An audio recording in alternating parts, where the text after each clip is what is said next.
根據報道，11月25日至12月1日期間，多架運20大型運輸機分批降落在巴基斯坦努爾汗、卡姆拉卡蘭、白沙瓦曼塞赫拉等多個空軍基地，密集的起降節奏讓全球軍事圈炸開了鍋。這陣仗遠比雙11快遞的配送盛況更刺激，地面營級規模的警衛力量被反布嚴嚴實實蒙住的貨艙，每一個細節都在挑逗着外界的想象力。飛行跟蹤愛好者連夜扒出航機數據，衛星圈大佬放大分析基地衛星圖，各路猜測像潮水般湧來，這是要送殲35隱身戰機、紅旗 9BE 防空導彈實錘了吧？說不定連 PL-15E 這種超遠程空導彈都打包了。更有外媒直接渲染南亞軍事格局要洗牌，把這場運輸行動吹成了悄無聲息的代差收割。但熟悉中巴軍事合作調性的人都知道，越是鬧得沸沸揚揚，真相往往越冷靜。大家好，歡迎來到星球熱點，國家大事從不缺席，輿論場中抽絲剝繭，聚焦獨家中國資訊，點讚、訂閱、加小鈴鐺，帶你用不一樣的視角讀懂中國故事。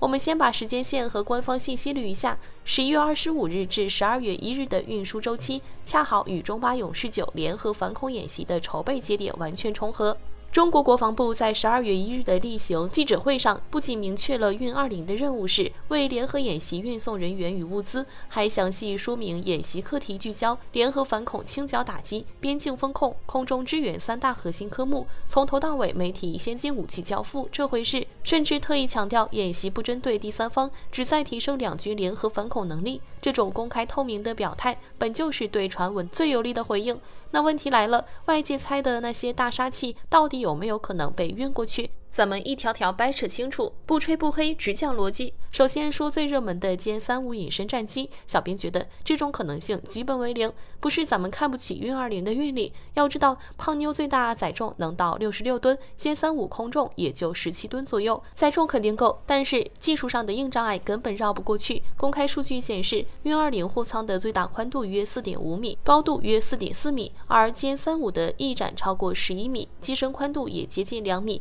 機翼折疊後雖然能縮短寬度，但主翼折疊機構本身就是精密的隱身部件，拆卸過程中一旦發生磕碰，後續校準的精度要求能精確到毫米級。巴基斯坦目前根本沒有這樣的校準設備，更關鍵的是，隱身戰機的雷達吸波塗層非常嬌貴，拆解過程中必然會造成塗層破損，重新噴塗需要專用的恆溫恆濕車間，這也是巴基斯坦暫時不具備的條件。從交付邏輯上說，更說不通。巴基斯坦至今沒有正式簽署殲35的採購合同，而隱身戰機交付前至少要提前半年培訓飛行員和地勤人員，還要配套運送地面測試設備、配件倉庫系統。這些配套設施的體積比戰機本身還大，幾架運20根本裝不下。再說了，真要交付這種戰略級裝備，中巴不可能搞得這麼高調。要知道，運20的航技在國際飛行跟蹤系統上是公開可查的。要是真運殲35，完全可以選擇夜間低空飛行、關閉應答機等隱蔽方式，沒必要大張旗鼓分批降落多個基地，給外界留下猜測空間。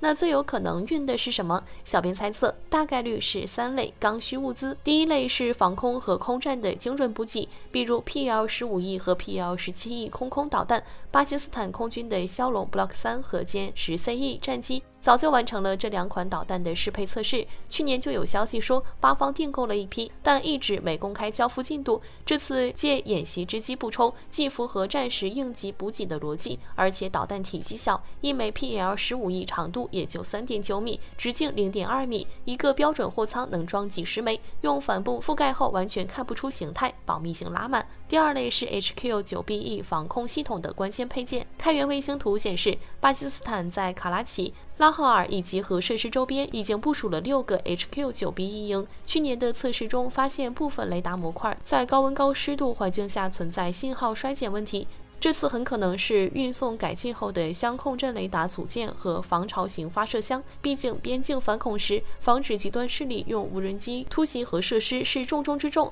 第三類就是演習專用的體系化套件，比如便攜式指揮終端，能讓前線反恐小隊直接呼叫空中支援；還有輕型偵察無人機的地面站，可以快速部署在邊境山區，甚至包括野戰醫院的移動艙室。巴基斯坦近期恐襲中平民傷亡較多，演習中加入醫療救援科目很合理。現在的聯合演習早就不是擺幾件新裝備撐場面，而是要把發現、指揮、打擊、保障的完整鏈條拉到現場，這些體系化裝備才是真正的戰鬥力倍增器。可能有人會問，不就是一次運20的常規作業嗎？為什麼外界反應這麼大？答案藏在40年前的一段往事裡。那時候的中國，別說用自己的大飛機給盟友送裝備，就連賣武器都得揣着5美元外匯闖世界，連份正式合同都不會寫。1979年，改革開放第2年，中國軍工迎來了歷史性的轉折點，要從無償援助轉向有償軍售。第一筆訂單是給埃及出口殲6、殲7戰鬥機。現在看這是順理成章的事，但當時的難是今天的我們難以想象的。負責這筆生意的中航技公司3月3日剛成立，上到領導下到員工，每一個懂外貿，不知道武器該賣多少錢，不知道合同該怎麼寫，甚至連出國的路費都湊不齊。帶隊去埃及談判的團長叫劉國彌，時任中國技出口處處長。出發前手裡攥着的是外聯同志塞過來的5美元應急經費。別笑這5美元寒酸，要知道1979年中國的人均月工資還不到50元人民幣，1美元能兌換1.5元人民幣，這5美元相當於普通工人半個月的工資。而且這錢不是公款，是當時三機部出國小組之前去歐洲考察時，從每天的伙食費裡省下來的雜支費，攢了半年才湊出這5美元，說是舉國之力湊的都不為過。三機部部長呂東在代表團出發前，特意把劉國彌叫到辦公室，拍着他的肩膀反覆叮囑，一定要堅持要現匯，咱們航空工業太窮了，引進技術、更新設備都等着外匯，哪怕多要1個美元也是好的。這話裡的辛酸，只有經歷過那個勒緊褲腰帶搞建設年代的人才能懂。更難的是，代表團連出國的機票都差點沒買成。當時中國還沒有直飛開羅的航班，需要從北京飛莫斯科轉機，機票錢要用人民幣兌換成盧布，再換成美元。外貿部一開始還不同意撥款，說國家外匯緊張，能不出去就不出去。最後還是三機部打了12份報告，才勉強批下來機票錢。更荒唐的是，他們連談判的身份都沒有。埃及方面拿着政府授權書來，我方代表團套不出正規授權文件。畢竟公司剛成立，流程都沒走完。最後還是劉國彌急中生智，拿出一張在人民大會堂出席國宴的座位卡，上面印着姓名和國徽，硬着頭皮說這就是中方授權書。埃及人也搞不清中國的證書格式，居然就這麼認可了。沒見過武器出口合同怎麼辦？他們就從民航總局借了2本客機進口合同，把買方和賣方的角色反過來，一字一句改成戰鬥機出口合同，定價更是拍腦袋，找航空情報所查資料，把殲6和外國同類飛機對比，估摸着定了120萬美元一架的價格，就怕定高了對方不買，定低了國家吃虧。談判過程也是步步驚心，光要不要錢就談了整整10天。埃及人一開始就打感情牌，負責談判的空軍裝備部長艾哈邁德拿着中國之前援助的殲6零件清單說，我們和中國是老朋友，1965年你們給我們送過殲6的備件，1970年又幫我們修過米格21，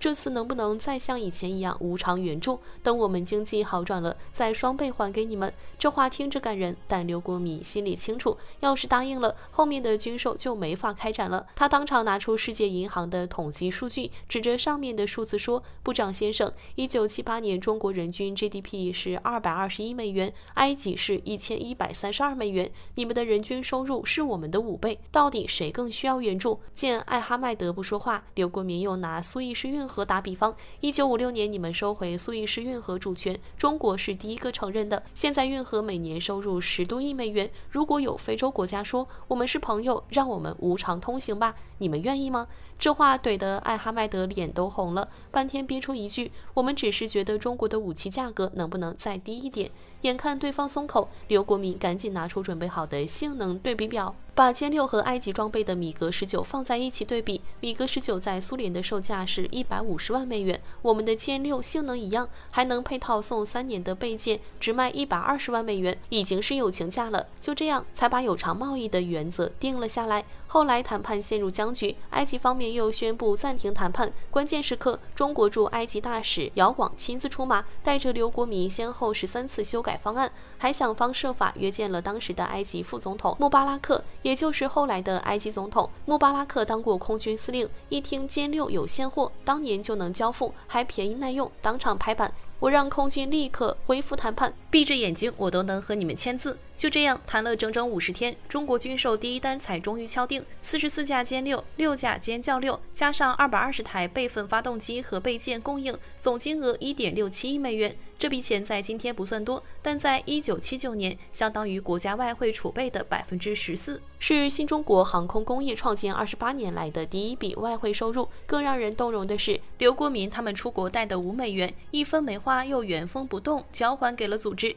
闖開羅的劉國民們，要是能看到今天的運20編隊，一定會熱淚盈眶。從殲6到殲35，從借合同到造大飛機，從5美元外匯到全球頂尖軍工體系，中國軍工的逆襲路從來不是靠開掛，而是靠不服輸。至於運20到底送了什麼，其實真沒那麼重要，重要的是40年前我們要揣着5美元借合同闖世界，連賣武器都要小心翼翼。40年後，我們的大飛機能帶着盟友需要的物資，穩穩落在南亞的夜空，用行動證明朋友有難，我們從不缺席。好了，今天的內容到這裡就結束了。如果你喜歡小編的影片，還請大家多多點讚轉發，讓更多的人一起見證中國進步。關注我的頻道，這樣既能回顧往期視頻，又不會錯過之後的精彩內容。那我們下期節目不見不散。